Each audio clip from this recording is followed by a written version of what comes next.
Okay, so uh, just going to introduce myself first. So I'm Carly, I'm Changhua coordinator. And also today my partner is Carrie from Jimen. So today we're gonna to have the scooter pass and the scooter insurance lecture for everyone to get to know about like riding scooter in Taiwan and all the task process. Next. Okay, so I know a lot of you might, while you stay in a quarantine hotel, you may see a lot of scooters on the street. So that might be something really different from what you see in the United States. So that's just analyze about how does the, what does the GDP and the scooters per capita, like you can see Taiwan is really high of the people that ride in scooters compared to other countries. Okay, so why do we drive scooters so much? So there's few reasons. So scooter is a lot bit cheaper and easy to get around in Taiwan's weather. And also we have a lot of different scooter company that sell scooters. And also Taiwan is, you know that the traffic light, the road, it's really scooter friendly. And also we don't have really freezing cold, we don't have snow. So it's really easy to drive around.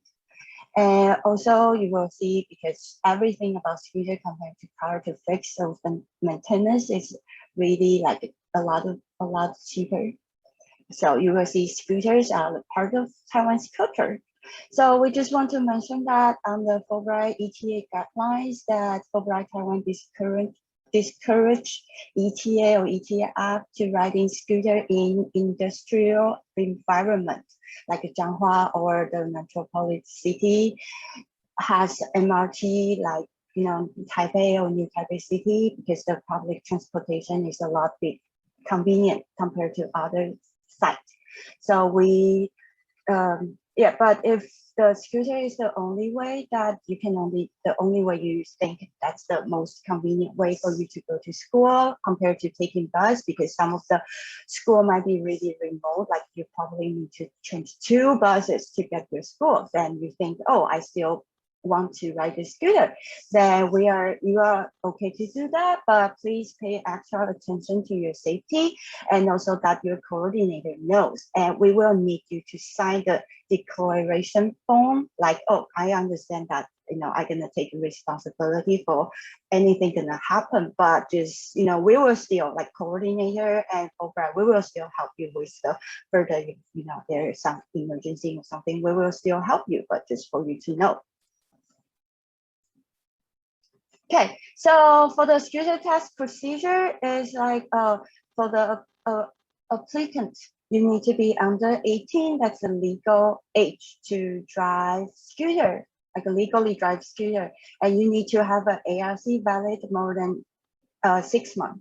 Yeah, and you can see that on the street, there's a lot of different kind of scooter. Some of the scooter have green plate, some of them have the white plate, and also you will see the big motorcycle will have a red plate. So for the white plate is under 150 cc's. So that's the target we're going to do. But unless you really want to drive a big motorcycle, that you might need to something different scooter test. Yeah. A lot of guys like to buy like a big motorcycle, and some of the ETA did that too. And then after you decide you want to take a scooter test, then coordinator will help you to look at the reservation, like a register online. And also there's some scooter hazard perception online trial. You can try to take a look, and it's just it's just the online video that for you to see, just like just like how you pretend you are riding a scooter, but you can see it's on the video. So when you feel like you need to stop, you need to click your mouse. So we will show you that later in next PowerPoint page. Also, we will bring you to the physical checkup at the local hospital or clinic to do some like a basic like the eye vision and your sound and your physical, like can you squat down and stand up, just something like that.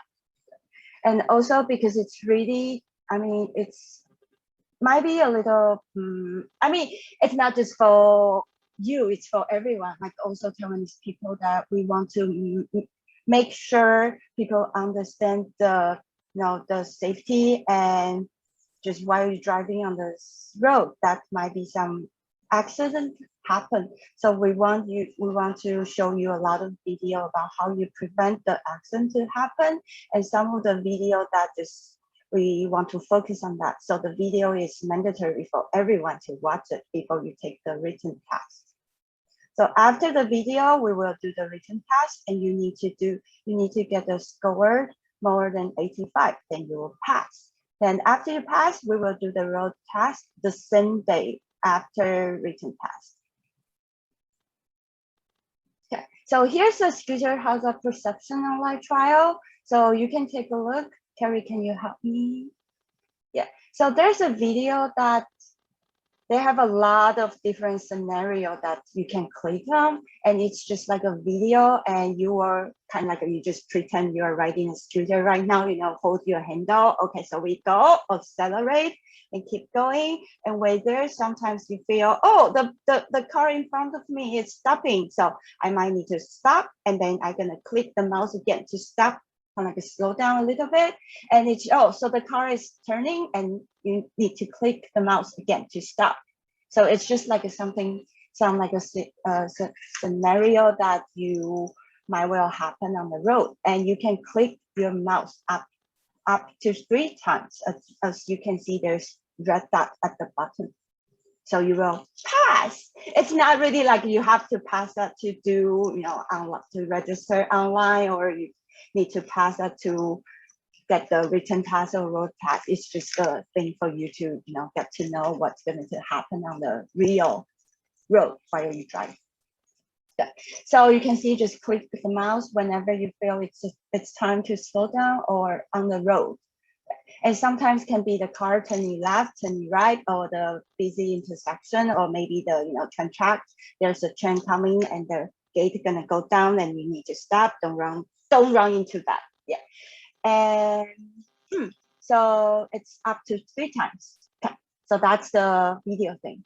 And next will be the scooter physical checkup at the clinic and the hospital. So that's the thing you need to bring. So everyone needs to wait until you're ARC, then you can start to do that. It's gonna take a while, but yeah. And also we still need the headshot photo, and about like $200. So what we will do in the hospital about this? So the check-in list, people, the hospital staff gonna help you to check your weight, your height, and your visual acuity. Like you can wear glasses, or if you wear contact lens, that's okay. But they just need to make sure after you have some glasses and contact, then your vision will be over 0.8. Then you will be passed. But if you are under than that, they won't allow you to drive. And also they will ask you to distinguish the color, like you can see the button circle, 2 circle here, like to distinguish yellow, green, and red. So everyone can see that it's 4 and 2, so it's easy. Yeah. And also they will test your visual field and night vision. And also hearing, like they will have some like a equipment that makes sound from your right ear and then move it to the left and ask you what the sound's from, like which side it's from.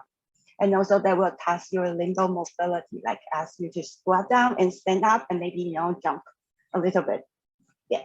And you can see from the really left, there's a like E alphabet. That's the way we test your vision in Taiwan. So you can see every time what you're gonna do.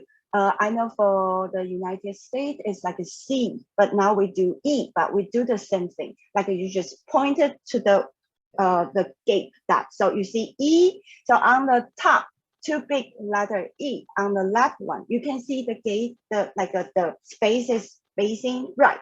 So your hand needs to be just wave to the right. And the one next to it is the space is facing to the left. So you're gonna go left. And then you can see some of them are facing down, so you go down, and some of them facing up, so you go up. So just doing like that until 0.8, then you pass the checkout. Okay. Cherry, Okay, so on the task day, still you need to bring a lot of document to register, and we just register at the counter, and you're gonna watch the lecture of traffic safety classes, and it's the mandatory videos. So everyone needs to be there, even like Taiwanese people. Like when we are trying to, have a student task, we do that too. So it's for everyone. And then we will do the written task and the road task. So on the written task part, there's some like a task bank, like all the different kind of types that online that people can download, and you can do that. And we can take a look of how you download the samples. Okay, so you go to the DMV website, and then you can just search English, and then you click search, and there will come to a lot of like different tests you can download. It's PDF file, it's a lot, so better to just look about everything. Yeah. The test, the real written test, all the tests will come from this like a database. And also there's online tests you can do. They don't have a lot of like a database compared to the one that you download, but it's just like they will show you the test online, and we can take a look. So English and written test and motorcycle. And there were some fake names, fake ID, and then we're gonna start. Okay, so it's just like some question like that. So you're gonna just choose the right answer, and that's task carry. What's the answer it's gonna to be? According to the picture, what are the carry so fast? According to the picture, what are the tire checkup content before riding? Oh, so there's something about tire. So you need to check to make sure there's some like a fraction and no like a break. The air won't come out. So you got to check that and click the right answer, and it will go to the next task. So it just keeps going on that. And you can see there's 50 questions there. So each question gonna have 2 points, and then the total score gonna be 100, and you need to get 85 to pass. Okay, so let's go back to Python.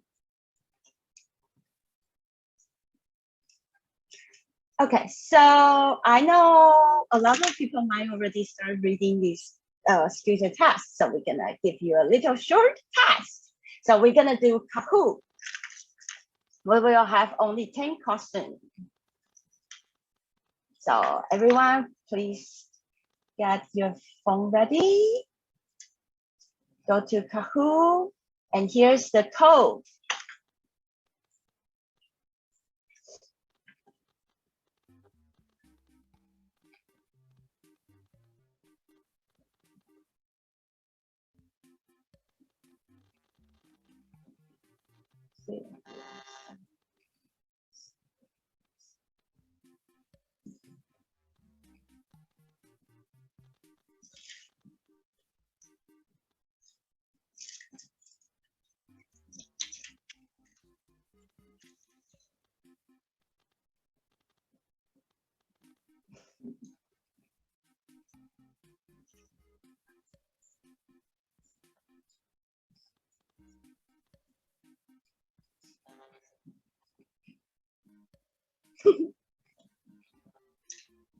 What does Team Carry and Team Virgil mean?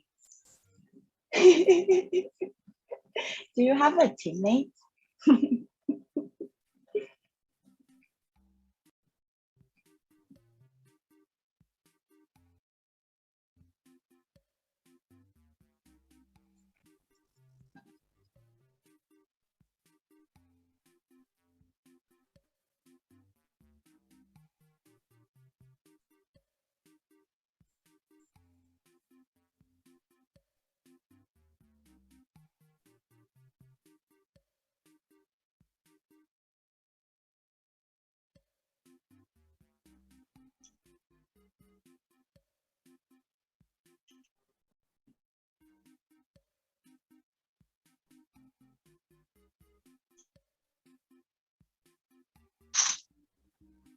It's okay. You can read sure you think it's easy and I don't need to read it and I can pass. It's wrong. It's really need, you really need to study for that. Yeah. Okay, so shall we start, Carrie?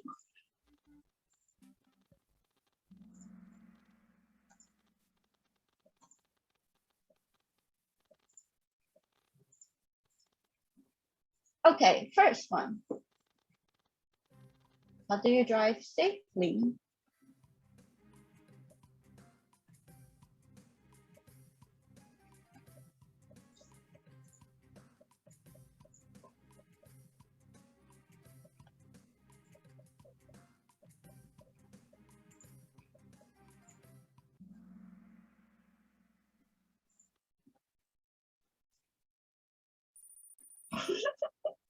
Carrie, you should not play. Don't get first prize.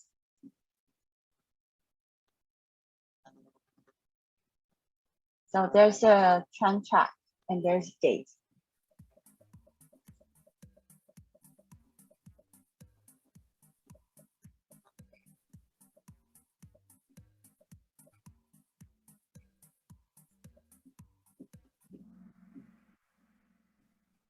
It seems everyone already started.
Okay, so remember, don't drive drunk.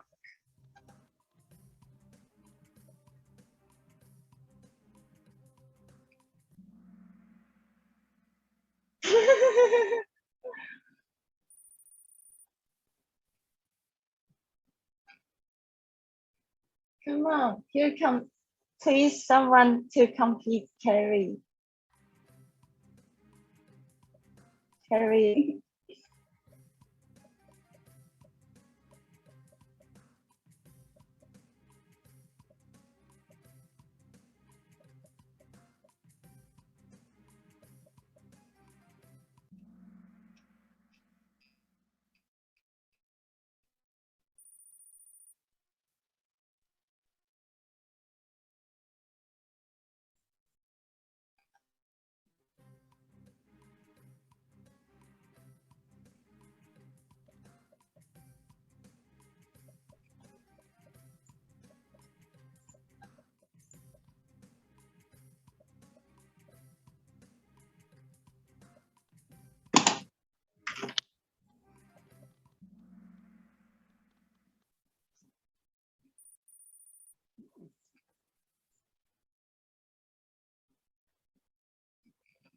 Question 8.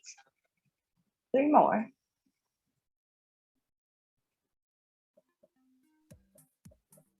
Ooh. So here's some like a tickets like number you need to remember. There won't be a lot, but if you don't read it and you don't have any, any memorize about the numbers, then you will not pass it because it's just like nothing you can do unless you remember that.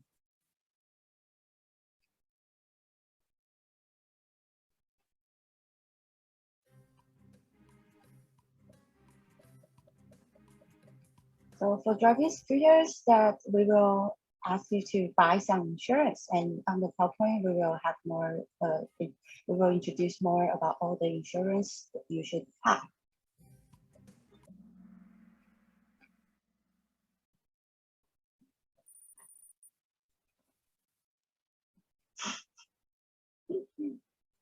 Last question. So there are also some like signs that you need to remember what the meaning of the sign. Some of them are speeding and the rest and the height of the car. Yeah! Ooh.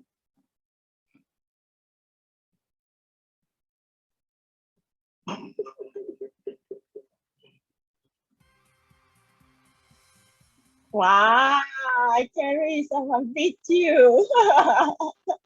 Wow. The winner can get this very cute keychain from Timon, okay? Yay. Okay, so we will go back to our PowerPoint.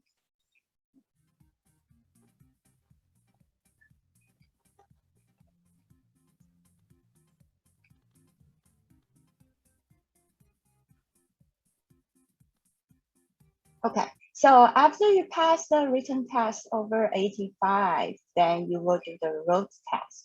So here's the instruction of how do you do the road test. And Carrie, can we see the road test tutorial, please? The video.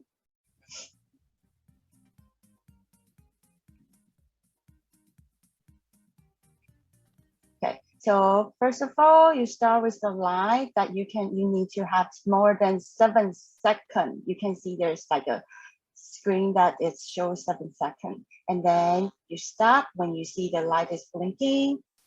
And then you keep going, make a small turn. And you see some like a crossing, like a zebra line. And you see in front of it, there's like a traffic light.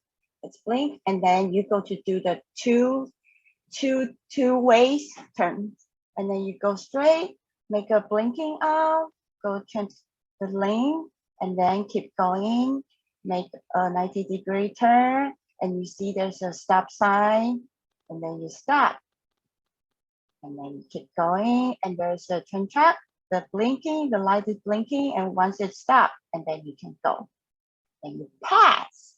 So it's a tutorial for you to just get to know how you're going to do on the road test.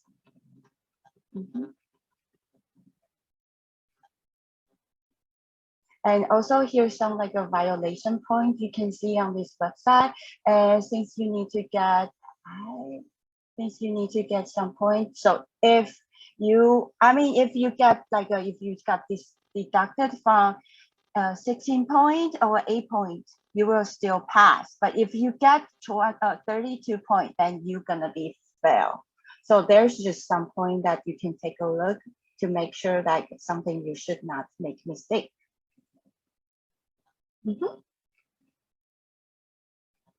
Yeah. Okay, next one. Okay, so here's just some quick review. So what you need to do, what you need to bring on the left side. And here's a procedure you need to do on the right. I have some each step to do. So remember that if you really kind of fail the road test, you can keep your written test score for up to 1 year. And then after 7 days a week, you can start to take a road test again. And the road test will only cost $125. Next. Okay, and then you pass. So here's cute Carrie on her driver license. Yeah, so people might ask like, oh, there's so many, Gogoro, like electric scooter in Taiwan. Can I ride it? Do I need scooter license? And yes, for Gogoro and electricity scooter, you need a license to drive. But for the electric bike, you don't need it. But since the rules, government rules about the electric bike is a little bit vague. So if there's some like a scooter accident happened with the electric bike, that boundary of who's gonna to pay who and who's gonna to do the lawsuit, that's gonna be a little bit complicated. So make sure to get the driver license before you drive. And here's some like a really fun fact about scooter we want to show you, and just make a laugh.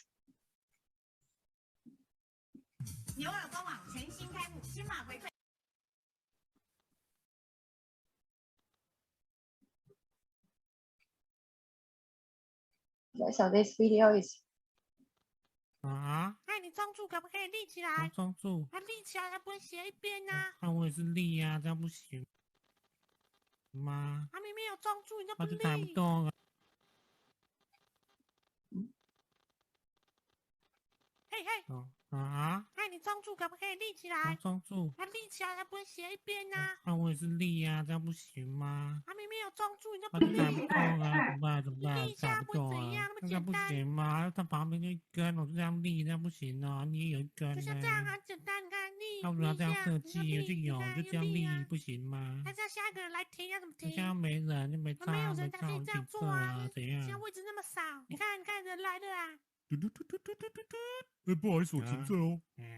那你可以过去一点吗？我就这样立，我先来的，这样怎样？我先来啊。那你不会立中柱哦？我刚刚跟他讲过了，他也不我立听。不起来，我有什么办法？找理由啊，你这样贴在找理由我身上很啊。恶哎。我就这样立，我先来立一下的，就简怎样？立起来就好了。停啊，就进来停啊。啊，不管了，我要进去喽。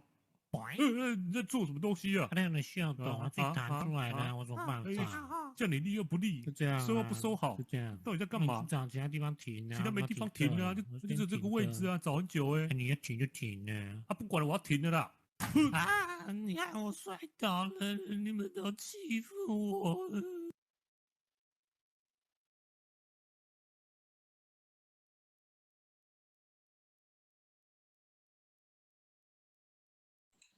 Carly, you mute. sorry. Okay, so I said this video is really fun and it's fast. Like it's really fast because it's so hard to find a scooter space in Taiwan. So make sure every time when you park your scooter, you need to use the central pillar to, kind of like step on it and pull your scooter up and move forward. That's how you do it. So when you start to learn how to practice riding scooter, we will, like coordinator will teach you how to do that.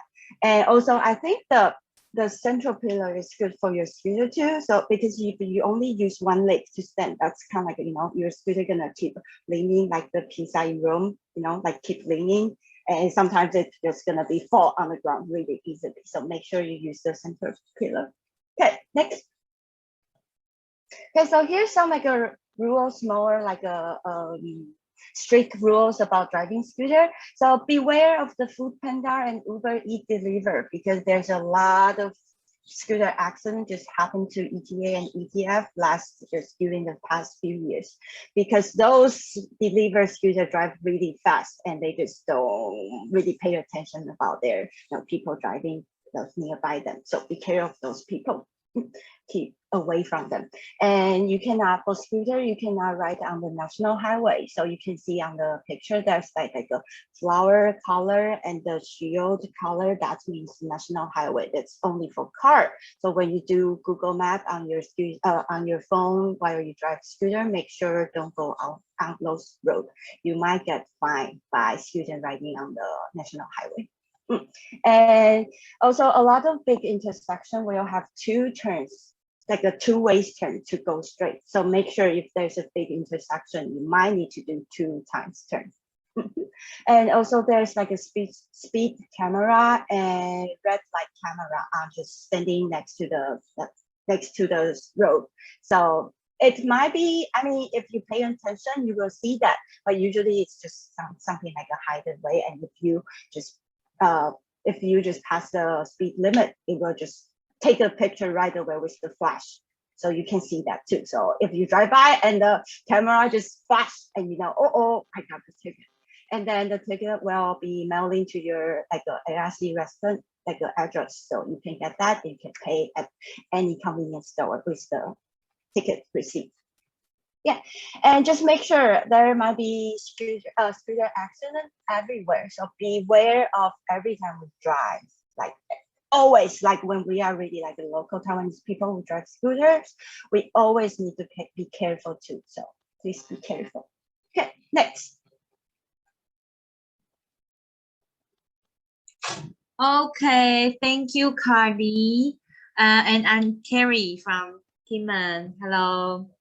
So I will share with you some rules that you definitely cannot break it. Okay. The first thing is do not drunk drive. So you can see the picture, like there are car, scooter, and even passenger. So if you're driving a car and if you got drunk drive, you will get fined 120,000 NTD. And if you drive scooter, you will get 90,000. Okay, and you think, okay, then I'm just being a passenger. I'm not gonna drive any vehicles. But if you are still like sit in someone who is drunk drive, then you will still get fined for 3,000. Okay, so don't do that. And and okay, you maybe think, then I'll just ride a bike or some third wheel bike. Is that okay? I would say no, it's not. According to the Taiwan law, is any like wheel vehicles, if you ride it or drive it, you will still, if you got drunk drive, you will still get fined up to 1,200. Okay, so don't, if you just drink any alcohol, just take the taxi home. Okay, that's the safest way to go home. And for the drunk drive testing, we changed the law. I think it's last 2 years, or yeah, I think it's last two years ago. Is if the level of BAT test is over 0.15 and the blood test is over 0.03%, you will get fined from 15,000 to 90,000 NTD. So the fines high and low is depend on the judge and how level of the alcohol test you are. So it will be different price, but it will be in this range. Okay. And remember, one of the Kahoot tests is say that if you drunk drive, you will get fined for 30,000, right? That is not correct. It will be fined for 180,000. Okay, so this is really a huge money for everybody. So just try to don't drunk drive. How? And another thing you guys probably easily will have is speeding, because if you have a good mood today and the road is very big and wide and long, and you are happy, and then you may just drive very fast, but just they might have some camera on the roadside to take picture of you speeding. Okay, so for example, we got this ticket from ETA before, and he is speeding. Speeding, yeah. So he get a ticket, and according to on this road, the speed limit is 50, but he drove 68, so he is over 18 kilometer. So his fine is 1,200. Okay, so here is some speed limit rules form that you can see. So in the Kahoot test, you already see this sign. So if you see the circle with a number in it, that means this is a speed limit.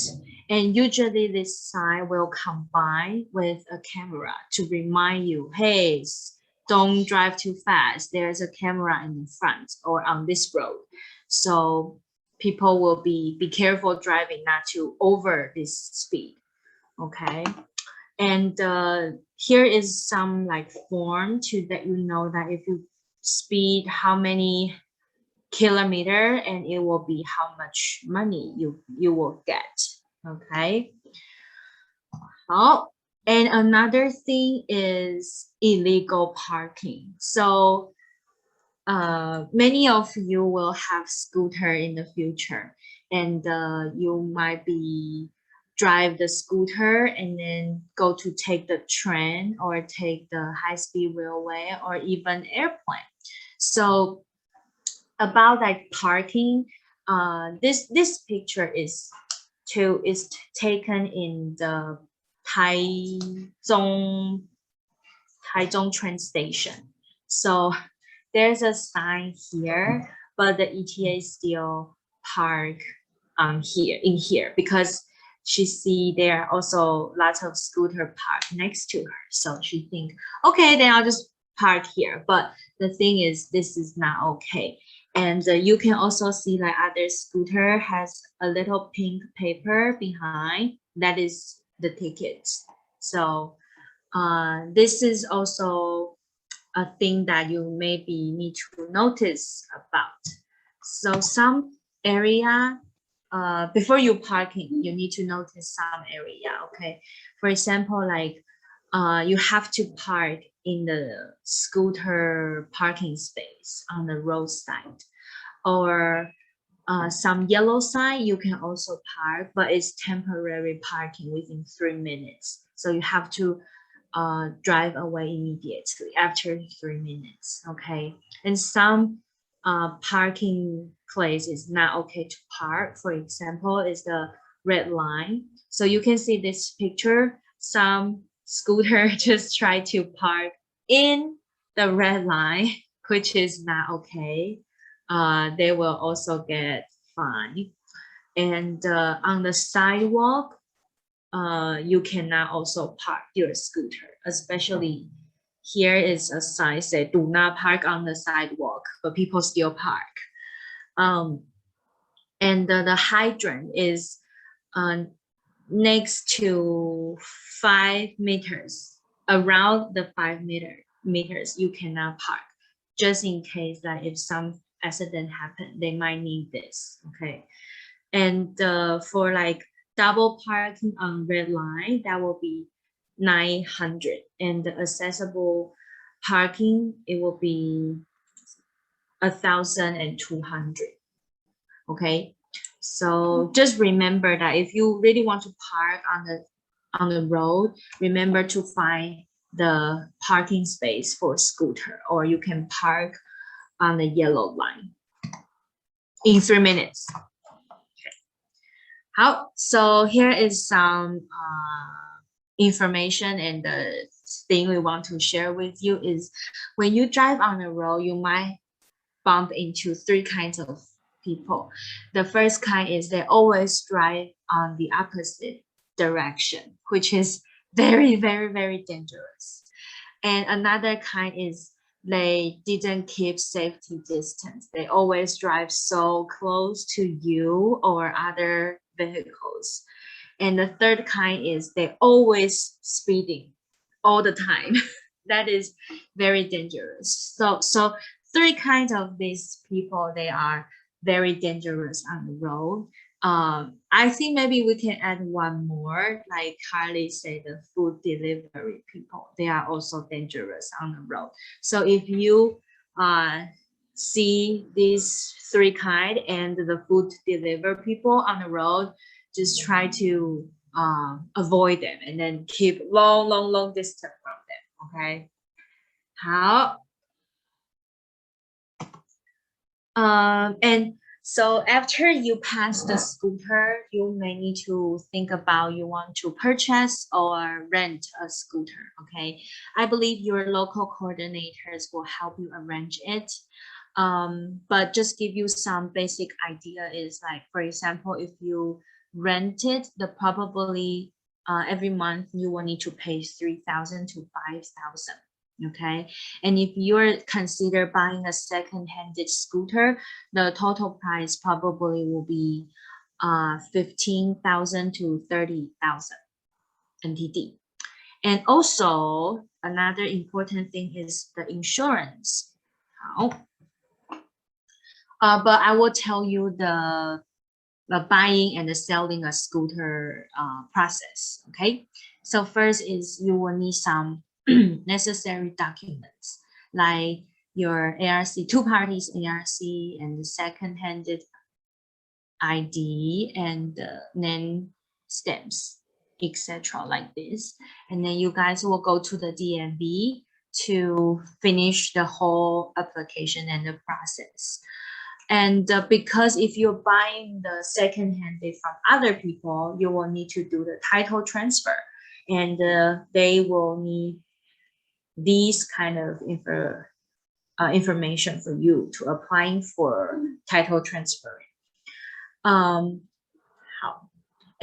when you are either buying or selling your scooter, selling part will be more focused on after you're a grantee, you want to sell your scooter, maybe back to the person or back to the scooter shop. But here is some information for you. So when you do both buying and selling, remember that you will need to pay the flu test.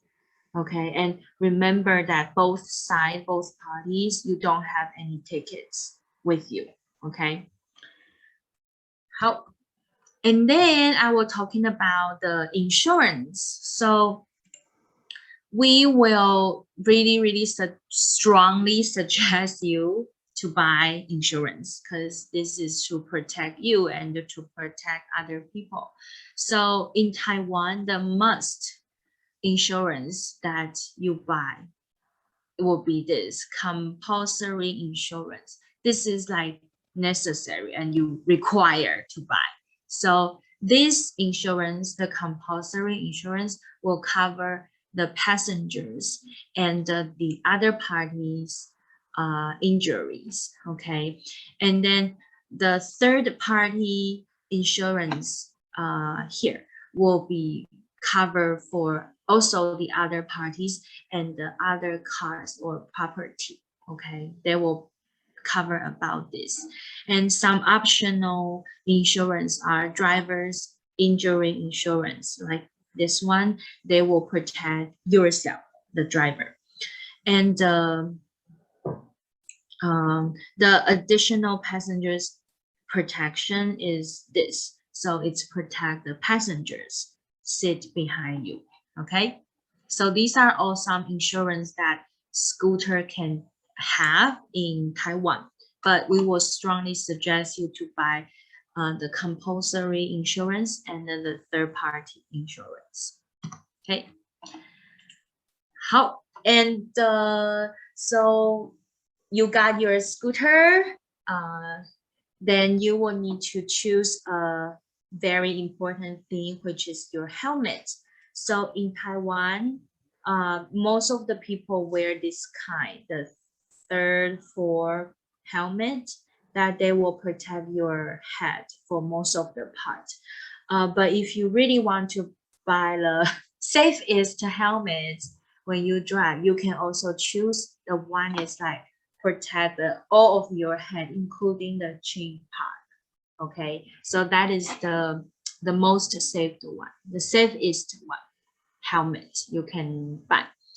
And then either like you are buying or renting a scooter, you will do the oil change regularly and maintain it regularly to protect you driving on the road. Okay, and some of the scooter, if it's second-handed scooter, and the scooter is over 5 years, you will get this kind of notice from I think it's from the Environmental Protection Center, because they will send this notice to you to do the environmental inspection.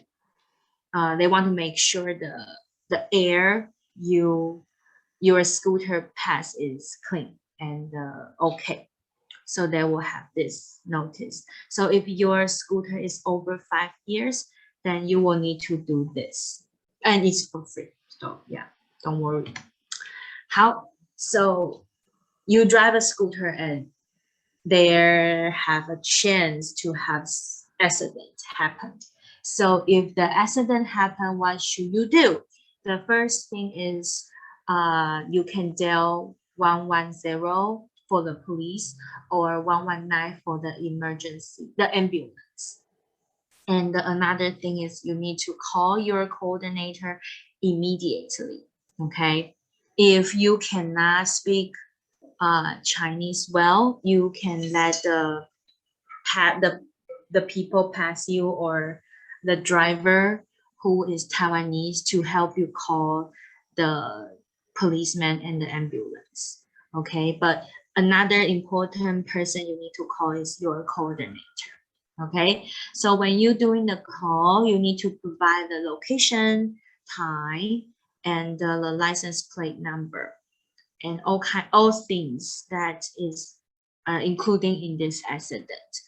And for the accidents that, remember, do not like move or change anything in the accident, because it will be the policeman will be hard to arrange and organize and figure out what's happening. Okay, so if the accident happened, just do not move anything or change anything in there.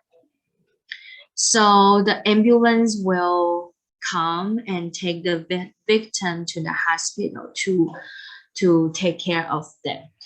And after the accidents, you will need to go to the police station to do some statement.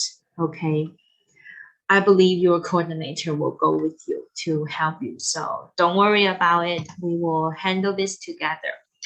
And when you do after the accident, remember that to make an insurance claim for your loss with all of your receipts and documents. Okay, and most of the insurance will need the doctor's notes and the receipt for the cover. So you will need to ask for this from the doctor. And you have always had the right to file a lawsuit within 6 months. And you can also have a settlement. Okay, so this kind of thing is all the expenses will have to pay first and then claim later. So same does the insurance, and I believe will be your scooter fixing fee. Okay, so you will need to pay first and then claim later. So another Chinese fun fact idiom about the scooter is we will say, "Oh, you are a scooter." 你很机车. Does that mean you are really a scooter? No, it's not. Sometimes we will mean the 机车. That means you are fickle or picky, annoying, or nagging. So just a fact for you. So here is our presentation. Any questions you would like to ask?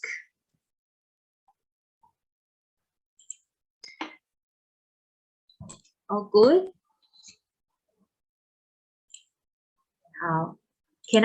May I know the first prize cat, which site you are?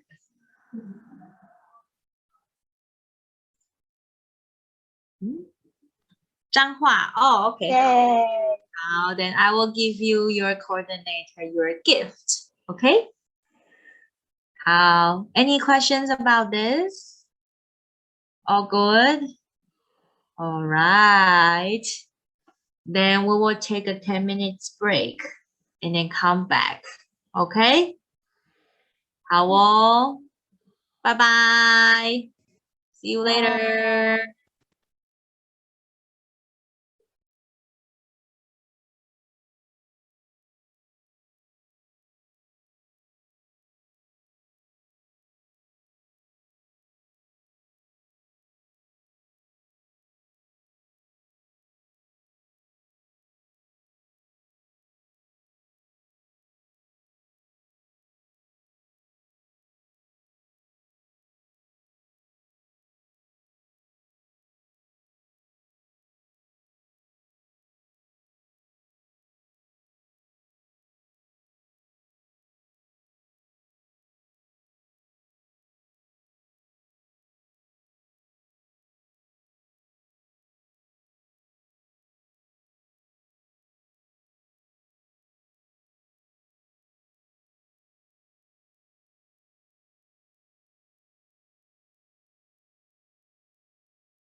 Okay,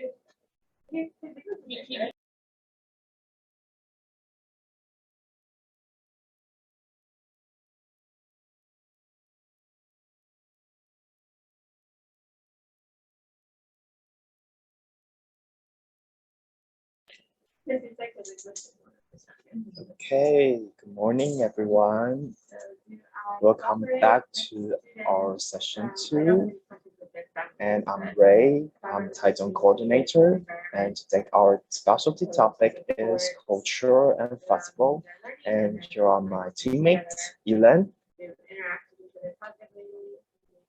You want to wave to everyone? Hi, I'm Elaine. I'm Taipei coordinator. And Cindy Hi, I'm Milan coordinator Cindy. and Frida. Hi, I'm New Taipei City Coordinator Frida. Okay, so I know today's topic might be a little bit similar to the previous presentations you have in last week. So today you can consider it as a review, and we will extend a little bit today. So let's get started. Next page. Okay, so we will divide today's specialty into 4 parts: culture, which will be focusing on human interactions, and educations. Then we'll talk about how the situation will be like in schools. And Cindy will talk about the famous festival in Taiwan. And Frida will talk about the taboo you might encounter when you are in the community. Next page. Okay, so culture, I think culture is a very big word. It contains a lot of things, such as religion, food, what we believe, how the language, what we use, and what's right and wrong. Next page. And today we'll be focusing on human interaction. This is the Chinese character of human. Next page. And the reason why we are doing this specialty is that most of you will be in the community in schools in recent days, and which means that you will be in a new cultural environment.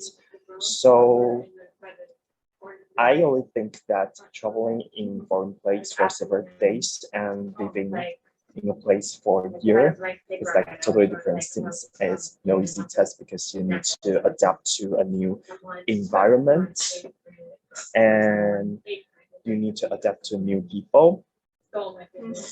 So I think it's no easy task. So I hope that our presentation today can give you a brief introduction of the background in Taiwan and that you're easy to fit in here.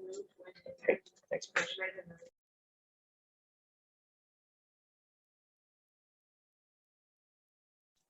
So how to avoid miscommunications happened is that we all expect others to behave like us. And when people don't behave like that, there is a cultural incident that occurs. So we will react with anger, maybe worries. And when we have these negative feelings, this will cause us to not wanting to interact with people again. And we will avoid contact with them. This is not what we want. So today, I will giving you a brief background to that you have more cross-cultural understanding. Next page. So in Taiwan comes from a agricultural society, so which means that you need to keep a good relationship with your neighbors. So when harvest season comes, that you might need their help to help you harvest all the plants. So people will tend to keep a harmonic group atmosphere. So this is why people here, Taiwanese people, value good, cherish good value very much. Next page.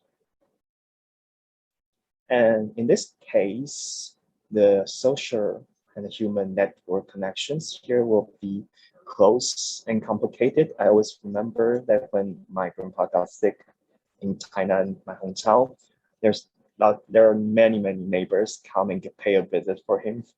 So the human connection, the word spread very fast and they care about each other very much. Next page. And since people, next page.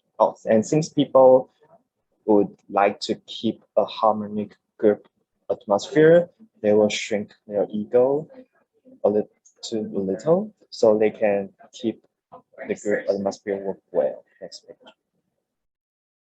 So also this appear in the working environment in school. Maybe people will respect the hierarchy in school. So for example, there's a principal or children, and they have more power to say something in the schools, and people will tend to keep the group atmosphere, so they might respect this hierarchy.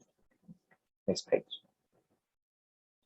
So when it comes to expressing opinions, Taiwanese people will not be so direct and straightforward.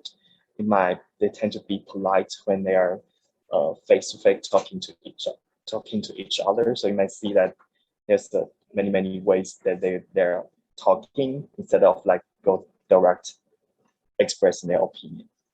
Next page. So I will conclude that this culture will be a 客气. The corresponding word I can find in English, the closest corresponding word I can find in English is courteous, 客气. So you will hear a lot of Taiwanese say 没关系, it's okay, or 不好意思, I'm sorry in the conversations. But sometimes they say this, they didn't really mean it. They just want to ease the tense situations and make the good atmosphere look peaceful as possible. Next page. So you need to try to tell what they really mean in the context. So for example, when we are expressing opinion and people try to disagree something, so they can see like they might disagree in front of people, but Taiwanese people will be shy or be more 客气. They won't say in front of you, but in the private, they might talk about it and have many opinions of the situations. So in this case, you can, for example, if you have some problem or issues you want to talk with your LET or your schoolmate in school, you can like get him to just two of you and then talk to him so that he won't be affected by the group pressure. So also the people, when expressing their feelings, they won't be so direct. So you can see the picture from the right. So it will be say, we don't say I love you that much. We might like convey this idea in different ways. Next page. And also being cooked. So when we receive a gift, we won't open it immediately in front of the people who give you the present. We might like take it home and then open it. And also when we taking the compliment, people tend to like say, no, you're gorgeous, and no, and say no in the first place. But if you like be sincere and really give the compliments, they will also take it. But you just need to try again. Also, a lot of people are being 客气 and shy, but they show, most of the Taiwanese people, I think they show hospitality very much, so they were willing to help each others. So in conclusion, I think if you be open and you be sincere, not afraid to talk, to communicate, to interact, it will be easier for you to start a conversation here. And next part, we will give to Elaine.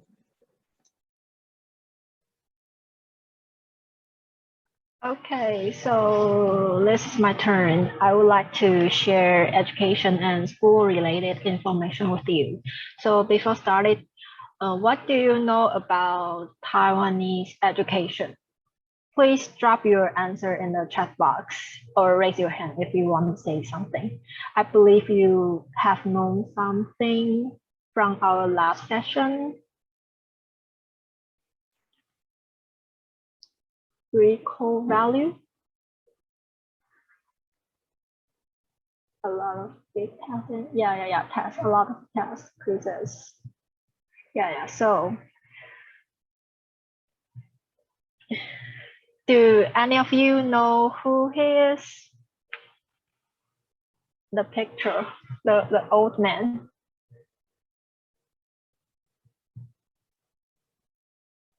Yes, Maya, you're right. Confucius. So his teaching and philosophy have a great influence on the Asian education, especially in Taiwan and China. So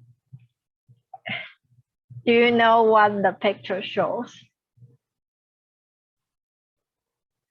I know it's kind of weird to see the picture that a man have his leg and a guy use a rope to tie his hair to the houseband.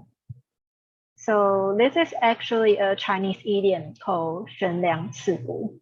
Yeah, so when people study too hard, they might feel exhausted. So the guy used the rope to tie his hair and the other one used an awl to stab his leg. So next, I would like to briefly talk about our education system. So most people have gone through the whole process, like the chart showed, started from the elementary school to high school. According to the statistics in 2020, we have 150 schools for higher education, or more than 1 million people go to college. So you can see many people go to college to study, but most of Asian students study so hard in order to get good grades. Teacher always arrange a lot of exams for students, but students have no free time to explore themselves. So many students choose their major by following parents or teachers' suggestion. Perhaps they don't exactly know what they want.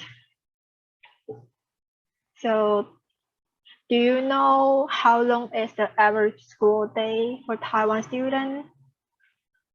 I believe the last speaker have talked about it. Do you remember that?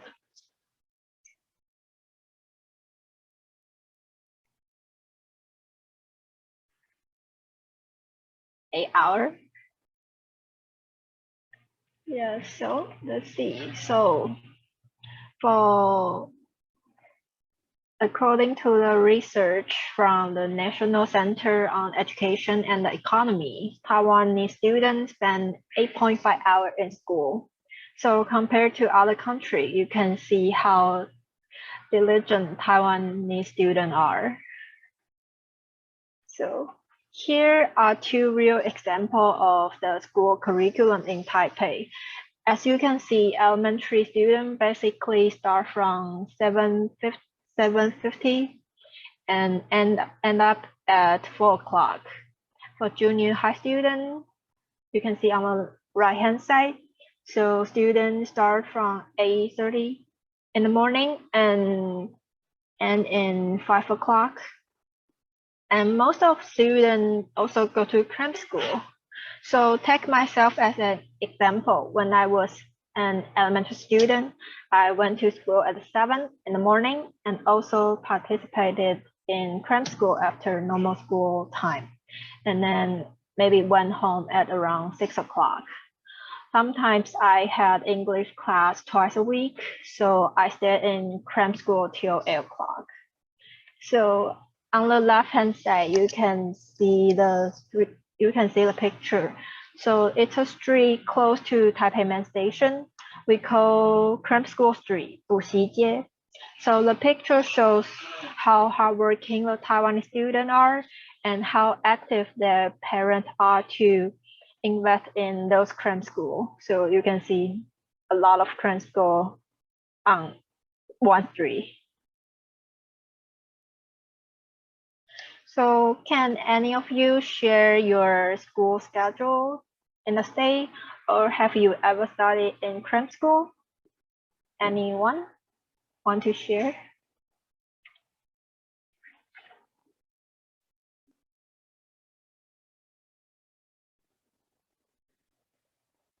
Anyone went to cram school in the state? Alex? Yeah, cram school. Yeah.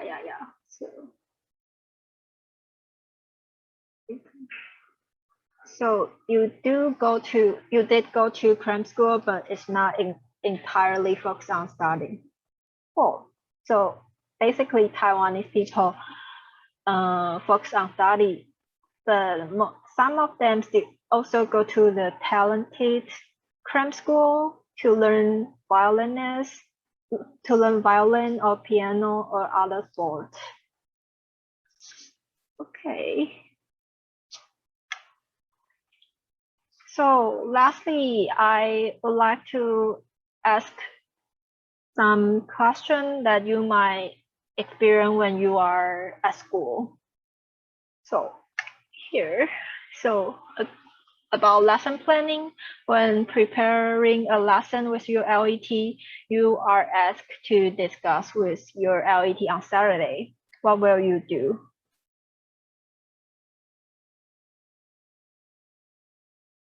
So if you are asked to work on weekend, are you willing to do that?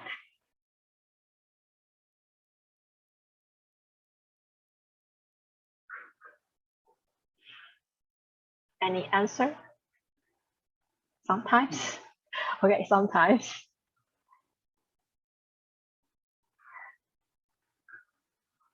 If it's very important. Okay, so during teaching, the school asks you to do a talent show in front of the whole school so that every student will know you better.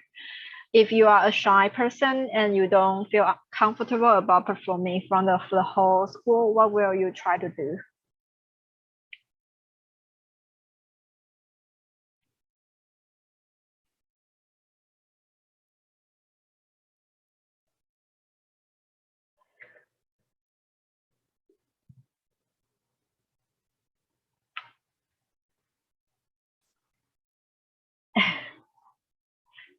Yeah, you can ask your LET or student to do with you.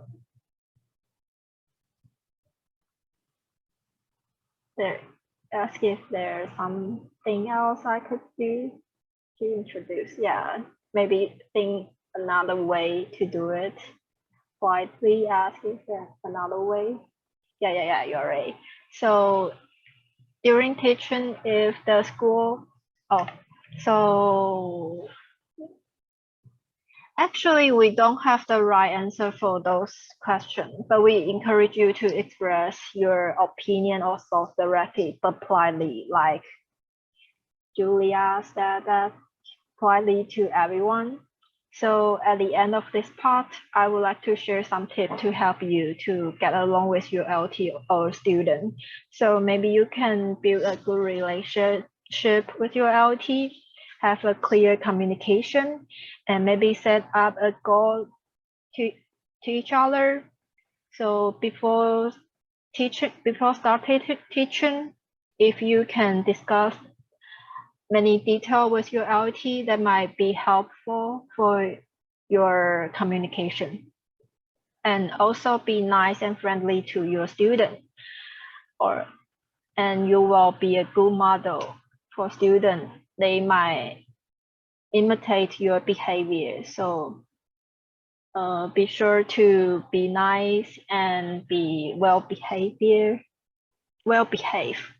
And there were some questions asked by former ETAs, like, what did my LET stare at me when I wear headphones? Or why did my LET ask me if I need to see a doctor when sleeping in my spare time at school? Or why I can chew gum at school? So this kind of question that asked by former ETA. So actually we are not able to answer all the questions to you because the answer might be different depending on school. So the best idea to get the answer is to ask your LET. And most of LET are open-minded and willing to communicate with you. However, some of you might experience special situation or struggle to understand your LETs. If you have tried, but you still need help, please do not hesitate to contact your coordinator. Thank you. So next one is Cindy, it's your turn. Hi, I'm Cindy. And next, I'm going to talk about Taiwan cultural festivals, and I'm going to introduce them according to 3 categories. First is based on lunar calendar. It's based on the cycle of the moon, and it's usually used in Asian countries. The second one is based on Gregorian calendar, which is the calendar we currently use worldwide. And the last, I'm going to talk a little bit about indigenous events in Taiwan. Okay, next page.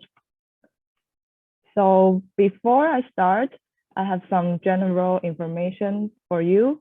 The first one is because lunar calendars and Gregorian calendars are different. So some of the lunar festivals are on different dates every year. So you might have to check the calendar every year if you want to know a festival in specifically. And next is Taiwan special policy, which is if the national holiday is on weekend, you might have a day off on Monday in order to take the day off. But if the holiday is on weekend, we will have a day off in between. So we can have a longer vacation, but we will have to make up the day on a Saturday. And the last one is usually the travel tickets will sold out very quickly. So if you want to book the tickets, you need to book them in advance. And also you will have to be prepared for the heavy traffic situation. So that's some of the things you might need to know if you are planning on traveling during festivals. Next, please. So I would like to ask if you know what are the 3 biggest lunar festivals in Taiwan. You can leave your answer in the chat box.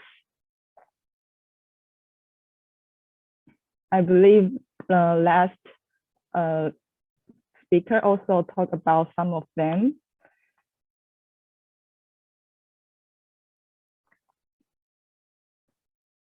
Oh, I see, Billy Chen, you got 3 of the answers. So we can see the first one is Spring Festival, also known as Chinese New Year. And the next one is the Dragon Boat Festival. The last one is Moon Festival, also known as Mid-Autumn Festival. And I'm going to talk about all of them later in my presentation. And thank you for your answers. So the first one is Chinese New Year. It's the beginning of a lunar year. And we have different traditions on different days. For example, on New Year's Eve, we will sometimes children will receive red envelopes from the elders. You can see it's the picture it's the picture with the red envelope. And also we will play scratch off with the family. Sometimes the highest prize can be up to 20 million Taiwan dollars. So people will want to win this prize. And the next, after the New Year's Eve, on the first day, usually we will paste the spring couplets on our door and also go worship at temples with our families. And then after that, we will visit our relatives. So those are the traditions we will do during Chinese New Year. Okay, next, please. The next festival is the Lantern Festival, and it's the last day of Chinese New Year. It's also the first full moon in the year. And during this festival, people will eat yuan xiao. You can see on the picture, it's on the lower right. It's a white round thing, and there's sesame inside. It's really tasty. You can try if you have the chance. And usually children will guess lantern riddles. It's a fun activity to do on this festival. And there is also a very famous event in Pingxi is to release the sky lanterns. and it always attracts many tourists during this festival. You can see on the picture that it's really beautiful. Next, please. So the next festival is the Dragon Ball Festival, and it's in memory of a famous patriot and poet in ancient China called Qu Yuan. So the story of him is basically because he drowned himself in a river because he didn't want to serve another dynasty. And if you are interested in the story, you can click on the blue words. We have linked a video about this famous person. And so after he drowned himself in the river, the villagers were trying to look for him. So they will row a boat on the river to search his body. And that turns into a famous tradition, Dragon Ball race nowadays. And also, in order to distract fish from eating his body, villagers will make rice dumplings. As you can see on the picture, is also on the lower right. And they will throw it into the river, so the fish might eat the rice dumpling instead of his body. And there is a last fun activity you can try on this festival is egg balancing, because people say it's easier to success on this day. So if you're interested, you can try it. Next, please. The next festival is the Ghost Festival, and because on lunar calendars, July is known for Ghost Month, so the gates of hell will open on the 1st of July and then close on the 30th. So on July 15th is when we will prepare a grand worship. We will prepare a lot of food and drinks for the ghosts. And so if you happen to see a lot of food placing on the tables on the street, please don't eat them, because those are for the ghosts.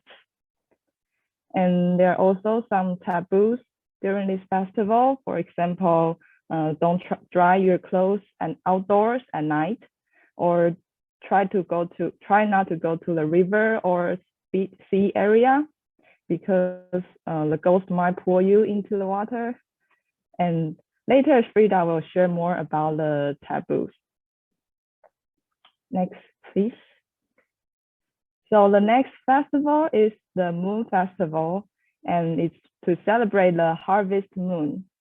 And during this festival, we will eat moon cake. You can see the moon cake is for the shape of the moon. And usually we will give it as a present to our friends or family. And also people will barbecue on the night of Moon Festival to admire the full moon and to have a reunion with the family. And we will eat pomelo in this season, not only because it's the pomelo season, but also because the sound of pomelo in Chinese, 柚子, is similar to a bless in Chinese, which is 保佑. And as usual, every festival will come with some stories. So if you are interested in the story of Chang'e, is the lady on the picture, or if you want to know about moon rabbits, you can click on the blue words. And so the next group of holidays are based on the Gregorian calendar, so the dates are fixed every year. And the first one is New Year. So it's basically just celebrating the beginning of a Gregorian year. And you can see there are also usually some events or concerts held on this holiday. And Taipei, for example, Taipei 101 is very famous for its fireworks on New Year Eve, but many people say it looks like a feather duster. You can see on the picture. And also there will be flag raising ceremony in front of the presidential palaces. And on this day, we have a day off. Then the next holiday is 228 Memorial Day. It's in memory of a massacre incident in 1947.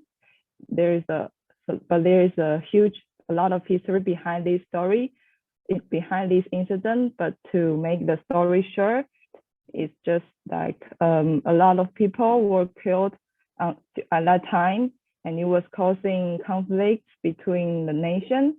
So after that, now you can see the national flag at half-staff on this Memorial Day. And there is also a Peace Memorial Park in Taipei. So if you want to, you can go there if you want to know more about the history. Also, we have a day off on this day. Then the next group of the holidays is Children's Day and the Tomb Sweeping Day. So usually these 2 days are together, and we will call it spring break. It's usually 4 to 5 days off. So for Children's Day is a day for children, and they will receive gifts from school. And for Tomb Sweeping Day, we also call it Qingming Festival. It's we will visit the graveyard and clean the tombstones and worship to our ancestors. But people nowadays don't actually go exactly on this day because they want to avoid a crowded situation. So it can be a few weeks ahead or after to worship ancestors. Okay, next page. The next holiday is the Teacher's Day. So it was celebrated because people say it's Confucius' birthday, but since it's too long time ago, we don't actually know if it's true or not. But basically, it's just students will share their appreciation to teachers, maybe give them some cards or presents. But sadly, there is no day off on this holiday. And the next holiday is the one we just had last week. It's the National Day, October 10th. The origin of this day is due to a revolution in 1911, and it was the date when ROC overthrew the Qing dynasty in mainland China. But at that time, Taiwan is actually still under the control of Japan government until 1945. So you can see we have a day off on this day. But unfortunately, this is the last national holiday of this year. So we don't have another festival, another holiday for until. So the next page. And all the holidays mentioned above are either based on Han people's tradition or culture. But besides Han people's traditions, we think that indigenous culture is also an important part of forming Taiwanese culture. So we would like to share a little bit about this to you. And so usually their events are related to celebrating the harvest, the hunting, and the adulthood in the tribes. They have many activities and ceremonies, and usually they are open to public. Here are a few well-known festivals. You can see there's a Flying Fish Festival of the Yami tribe. It's on Lanyu, which is also known as the Orchid Island. And the other festival is called the Harvest Festival of the Yami tribe. It's the largest festival of this tribe, and it was once limited to tribal participants, but now it's open to public. And the last one you can see is the sacrifice to the dwarf spirits of Saixia tribe. And there is a saying that long time ago, Saixia people killed all the dwarfs. So now they want to pay back to the dwarf spirits. And if you want to know more about these festivals, you can click the blue words and you can see more information about all the things mentioned. So this is the end of my part, and I will pass it to Frida. Hi everyone, this is Frida from New Taipei. So moving on to the last part, I'm going to talk about taboos in Taiwan, 禁忌. So taboos are related to our religious belief and it's passing on generations to generation from our ancestor. You might think some of the taboo sounds very odd or does not make sense at all, but Taiwanese people who believe in these taboos do believe. So you can just listen to it as like a fun fact or interesting stories. Okay, next slide, please. And before I start, I would like to share 2 real cases that were reported in the news before. You can drop your answer in the chat box. Do you think on the left-hand side picture, is this a chair? So during a bicycle race in Taiwan, a foreigner passed by a tube and then was taking his break, but he doesn't know what it is. So he sat on it and took a picture, but then realized he was actually sitting on someone's ancestor. Okay, and next slide. Do you think this is the note on the left-hand side picture? Oh, in the right-hand side picture, sorry. And Eli, you can click next slide. So a foreigner has not seen paper money before, so he wrote the note on the paper money. But we actually use the paper money to burn for our ancestor or the spirit so that they can use it for another world. When coming to a new country, it is very important to know the custom or the taboos so that you will not do anything inappropriate or impolite or making jokes like these 2 people. Okay, next slide. 13 is considered an unlucky number in the US. What about in Taiwan? Yes, next slide, please. So number 4 is an unlucky number in Taiwan because the Chinese 4 sounds similar to death, 死. So in hospitals or hotels, it is hard to see the 4th floor button in the elevators. People who are sick do not want to live on the floor of death or like live in a room 4 because feel like I live in the room of death, right? Okay, next slide. And talking about gifted, next slide. It's a bad idea to give a clock as a gift because the Chinese 送钟 has another meaning for going to someone's funeral, and gifting a pair of shoes or an umbrella are not a good idea either. Because the shoes in Chinese 鞋 sounds exactly like evil in Chinese 鞋, and umbrella 伞 sounds like 散, which means breaking up. So if you give a pair of shoes to a friend, that means your friendship is going to be broken. However, if you do really want to give a pair of shoes to a friend, you can always collect $1 from your friend by doing this to break the bad luck. Okay, next slide. In Taiwanese culture, red color means good luck, but it can have different meaning in different situations. Next slide, please. We do not write the names in red because red ink can symbolize blood. And in ancient time, the name in red is used for condemned criminal. So if you write someone's name in red, that means that person is going to be killed very soon. And next slide. And during Chinese New Year, people like to get red envelope because red envelope means good money.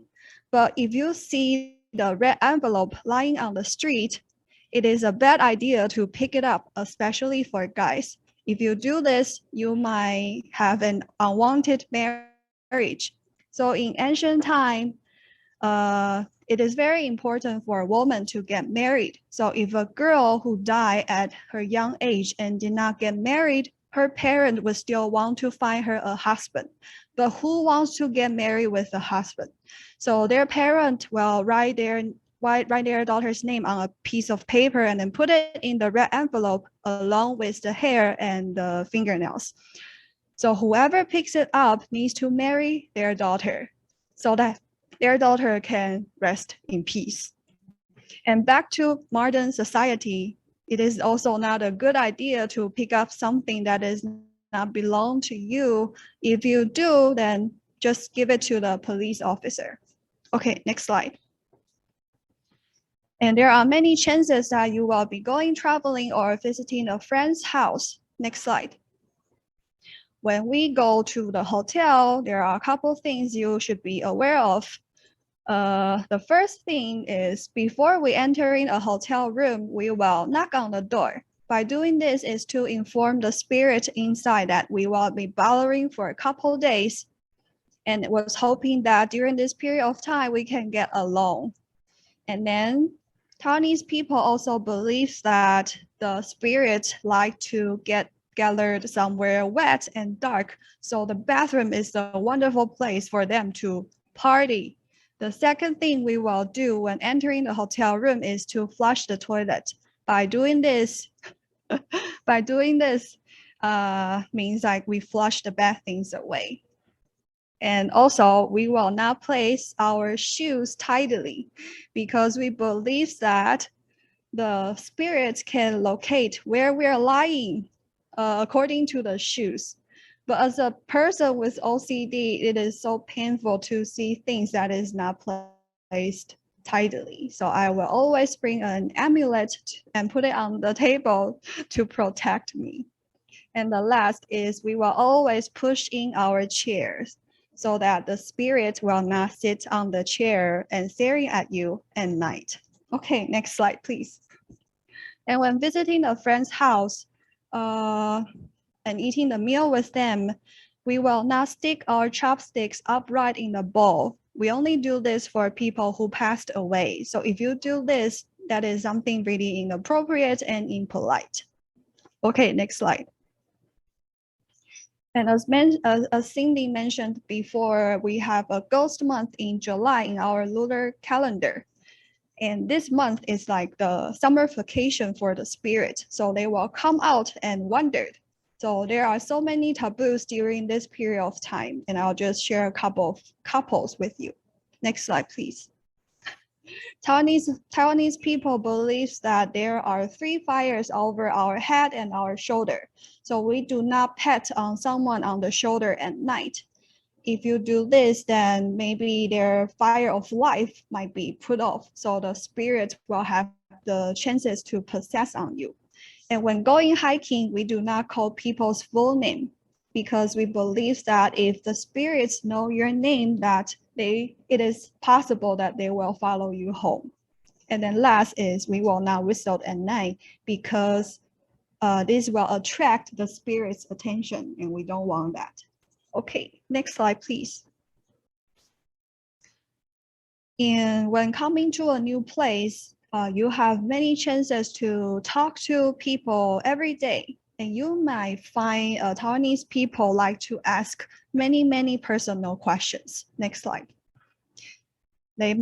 You might be asked about your age, your job, how much money you make, your relationship, even the details of your family or the details of your health.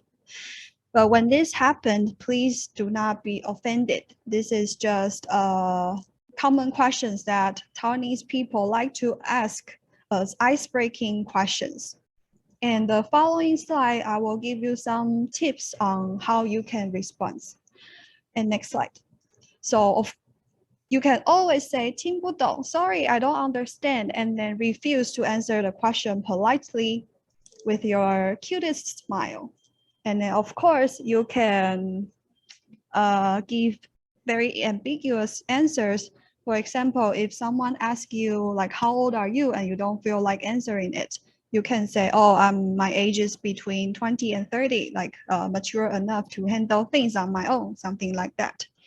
And at school, the students might ask if you have a boyfriend or a girlfriend, then you can use like strategy number 6 and jokes about, oh, actually I'm married and I have a daughter that is the same age as you, something like that.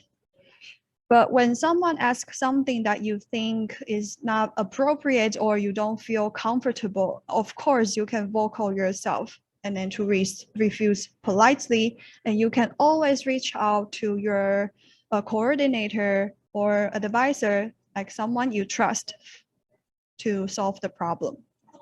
Okay, next slide. And when walking on the street in the countryside or in rural area, you might experience lots of staring. And the staring does not mean in the bad way, it is just out of curiosity, because Taiwanese people do not see many foreigners in that area, and because you look different from anyone else. And then when having conversation with Taiwanese people, you might find us like to focus on the appearance, like your height, your weight, and your eye color, even your hair color. And this happens a lot when you are having conversation with older people. If this happens, don't be offended, because this is just a way of speaking for Taiwanese people. And then again, of course, if someone says something inappropriate and make you feel uncomfortable, you can always bring it up or ask for help to someone you trust. And next slide.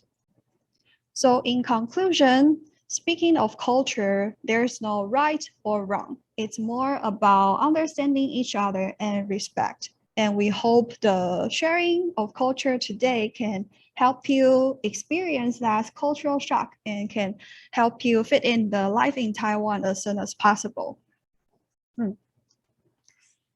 And then last, I feel like the training takes forever, but congratulations, this is our last session for the synchronous training.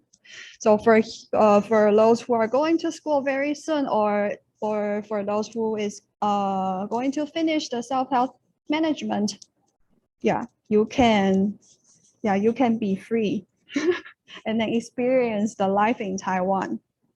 And hope to see you in person very soon. And good news is that the weather recently got really good. It's a little bit chilly for me, but I think it's comfortable for you.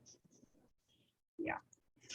And that is all for the sharing for today. If you don't have any questions, then thanks for your attention and thanks for your listening. Yay!